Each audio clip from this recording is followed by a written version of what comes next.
E aí, rapaziada, tudo beleza com vocês? Kaioshin aqui, né? Depois de bastante tempo até.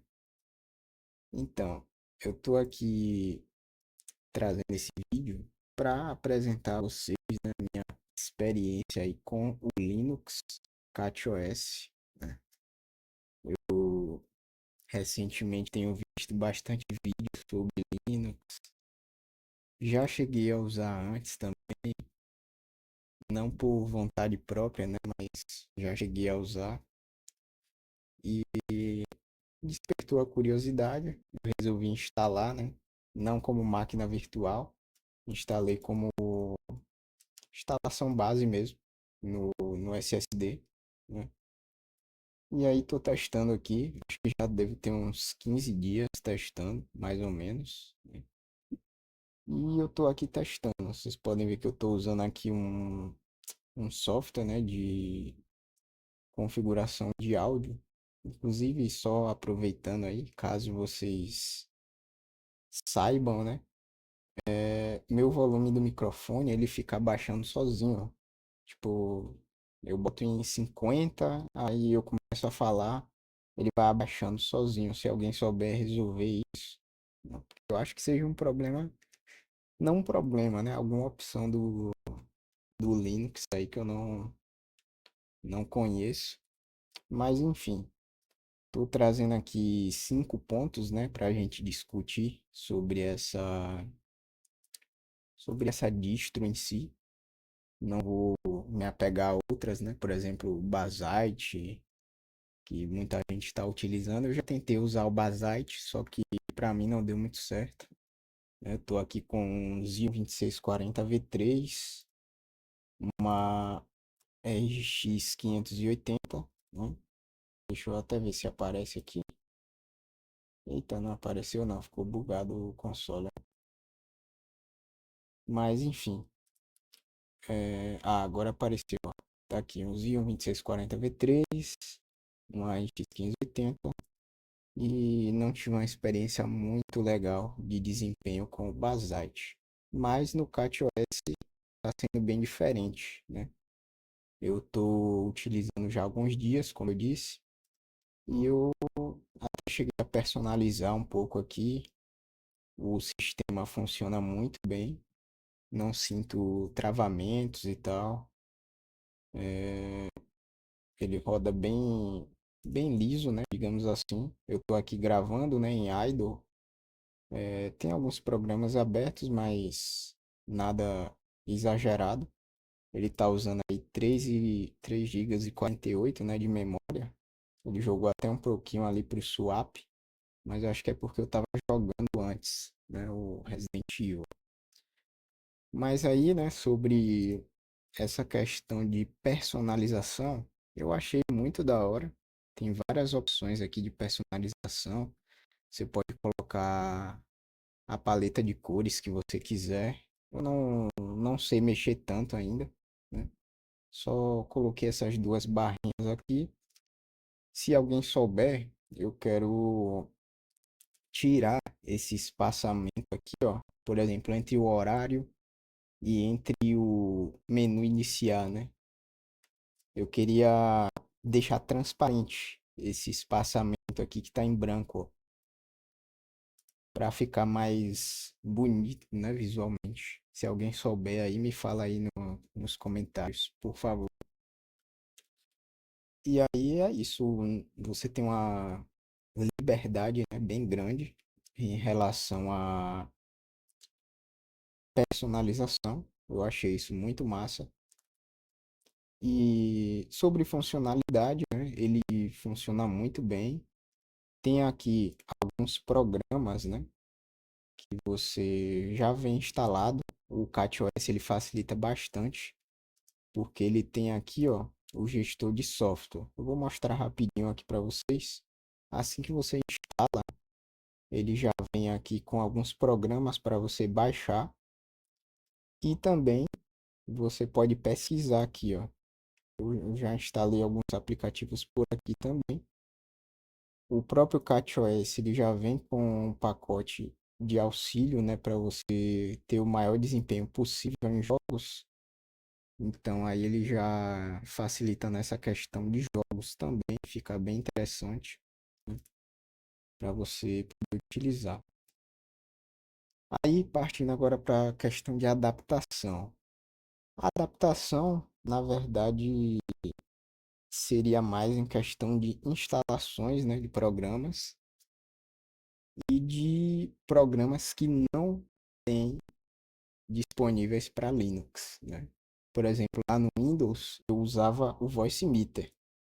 Aqui eu encontrei esse Pulse Meter, mas pelo que eu estou vendo ele não funciona igual, eu não consigo mexer no range do microfone ou algo desse tipo.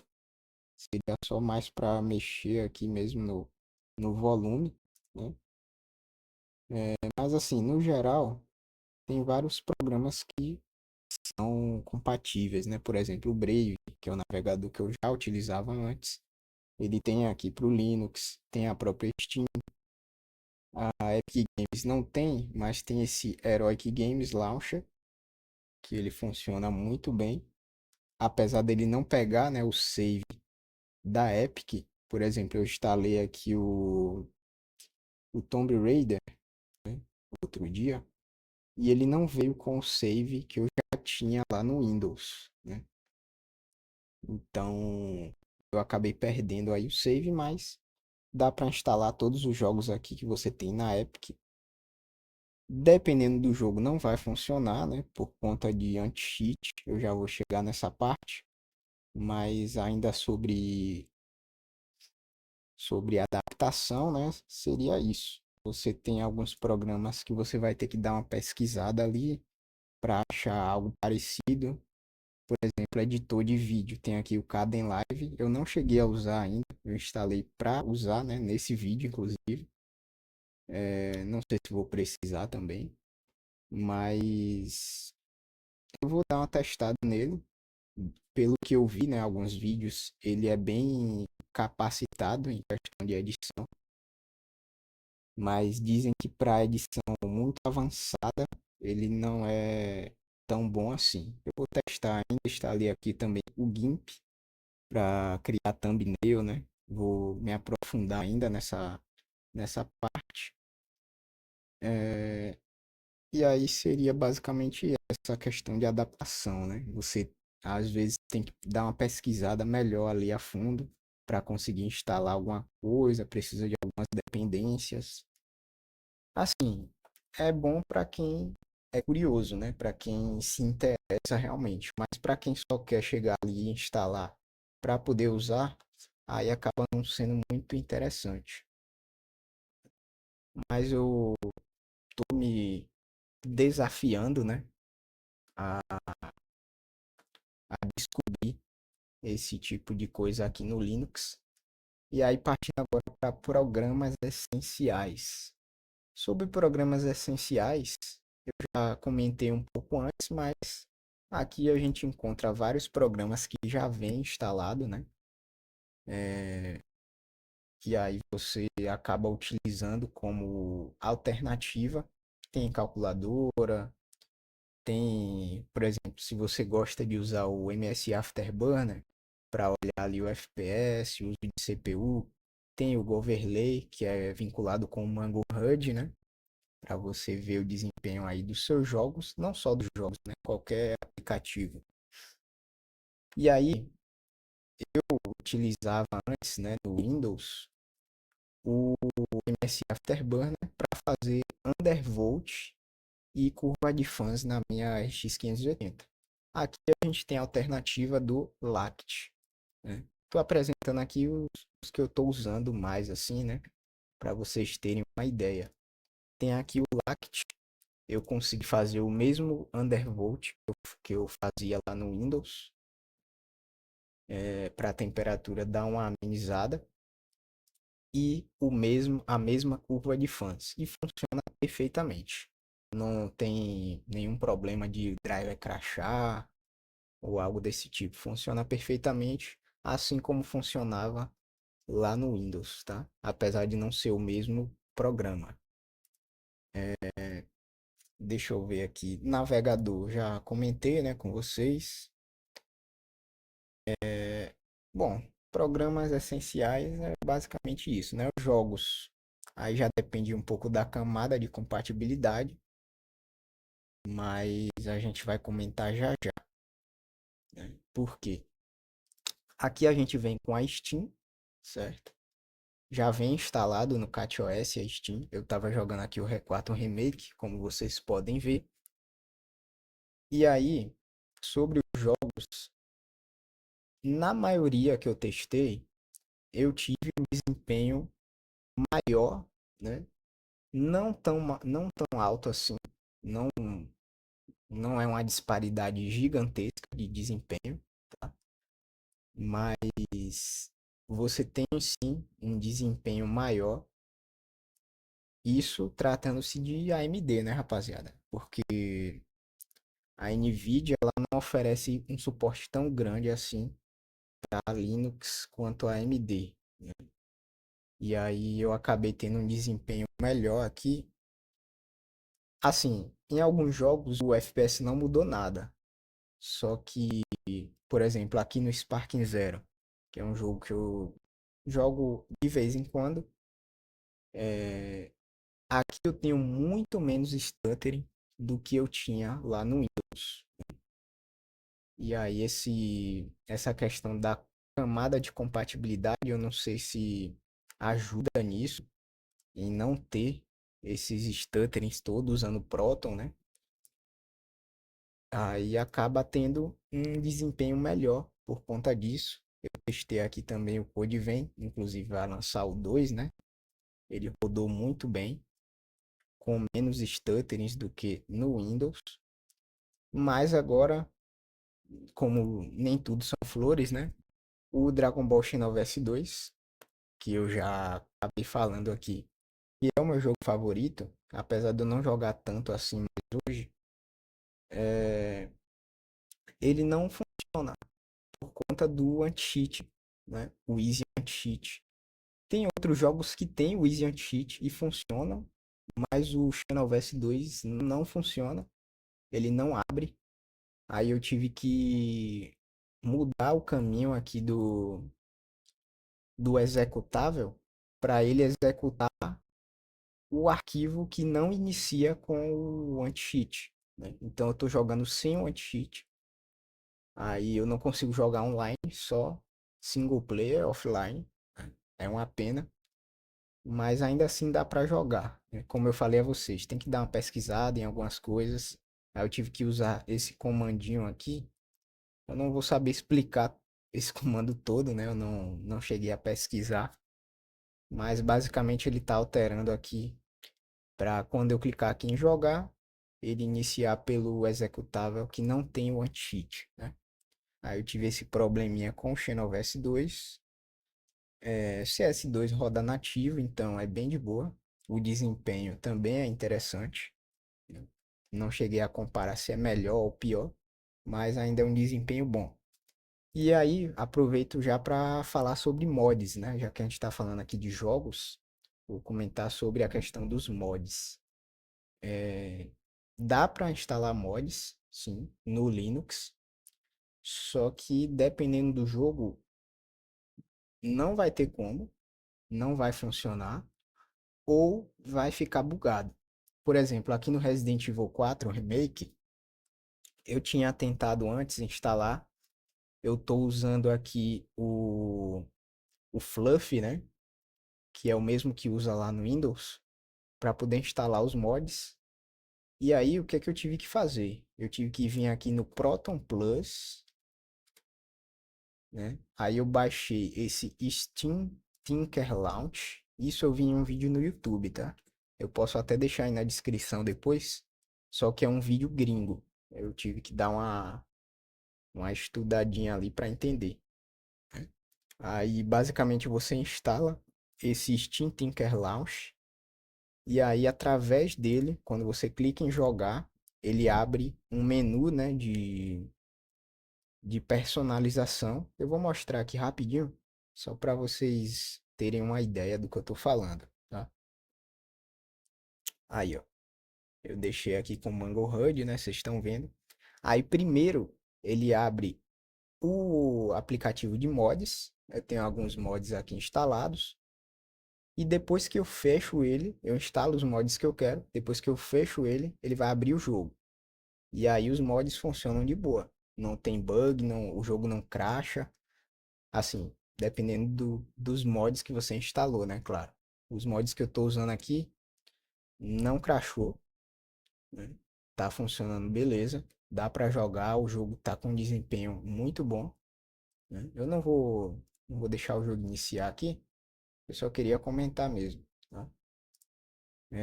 Então, dá para instalar mod sim nos jogos, só que você tem que dar uma pesquisadinha melhor, porque não é que nem no Windows, né? Você chega, abre o instalador do mod e já foi, já funciona. Não é assim.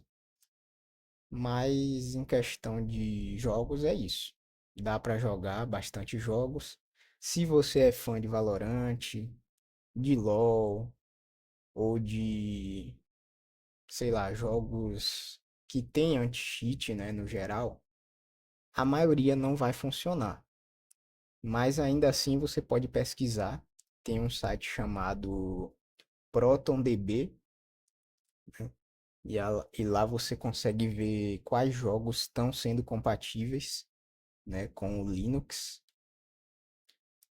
Mas é isso, rapaziada. Eu tô utilizando aqui já tem um tempo, tô achando muito bom, tá?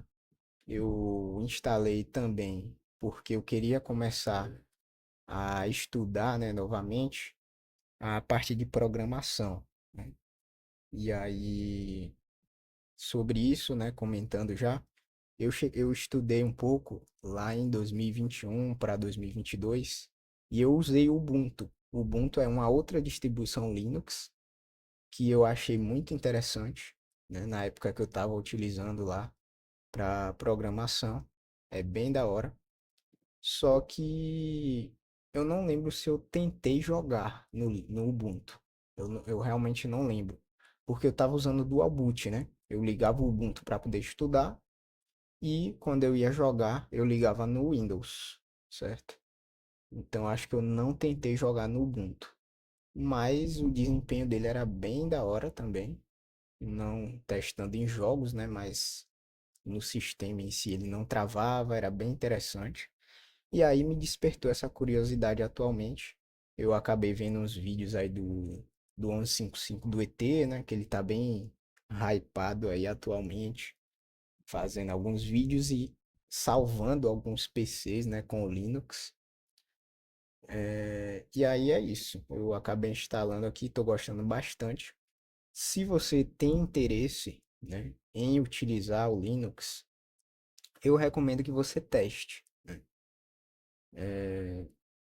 Se você não for preso a jogos como Valorant ou LoL, eu recomendo fortemente você testar, porque pode ser que mude bastante, né, a sua usabilidade aí de sistema operacional. Você instala aqui, não precisa ativar, não precisa colocar a conta da Microsoft. É muito de boa para utilizar. E no final, se eu utilizaria ele permanentemente, né? Eu estou utilizando já faz um tempinho, mas assim, sobre usar permanente, né? Sobre trocar do Windows para o Linux, eu ainda sinto uma certa rejeição, né? Digamos assim. Por quê? Tem um exemplo aqui que eu deixei para esse final justamente para citar, né, como motivo. Óbvio que dá para eu continuar utilizando desse jeito, mas para eu usar o Discord, eu tive que instalar esse launcher personalizado, né, digamos assim, que ele se chama Desktop. Eu não vou abrir aqui, mas o que é que estava acontecendo? No Discord normal, eu estava tentando compartilhar a tela com meus amigos, né, mostrar a minha tela, e para eles a tela estava ficando verde. E eu pesquisei bastante. Falaram para desativar a aceleração de hardware, não adiantou. E aí eu recorri a essa alternativa aqui. Não é um aplicativo oficial, então aí eu já vejo um ponto negativo, porque eu tive que recorrer a um aplicativo de terceiros para poder conseguir compartilhar a minha tela, que é um recurso básico do Discord. E aí eu acabo tendo essa dificuldade, né? Então eu acho que eu ainda não faria essa troca permanente. Eu vou continuar usando ainda por alguns dias, né? Vou ver se eu consigo me adaptar melhor. Mas se eu ver que realmente não está sendo satisfatório, né, eu vou acabar voltando aí para o Windows 10, certo? Mas está sendo uma experiência muito legal. Eu recomendo aí que vocês testem. Se tiverem alguma dúvida aí, podem me mandar, né, nos comentários. E se puderem me ajudar com a questão do volume e do dessa barrinha aqui, que eu queria deixar transparente, mas eu não sei como é que faz. Eu já pesquisei, mas não consegui encontrar. Tá bom? Valeu aí quem tá acompanhando, quem acompanhou até o final. Deixa o likezão. Tamo junto, é nóis e falou!